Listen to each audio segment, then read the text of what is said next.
आणि त्यासाठी आपले जवान तुम्ही असणार पोरांनो.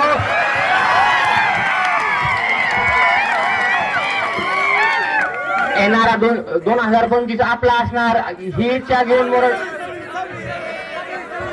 26 येणारा 2026 आपला जवानाचा असणार. आपला आर्मीचा असणार. आपण नाही काय आपण मुसलमानाच्या विरोधात बोलतो, बरोबर बोलतो ते. बघा काय नाही का, आपण मुसलमानाच्या विरोधात नाहीत मित्रांनो. कारण की जे भ्रष्टाचार करून राहिले भारतात भ्रष्टाचार करून राहिले त्यांच्या विरोधात आहोत. कारण की भारतातून सुद्धा पण काही भ्रष्टाचार आहेत ते तुम्हाला माहित नाहीत अजून.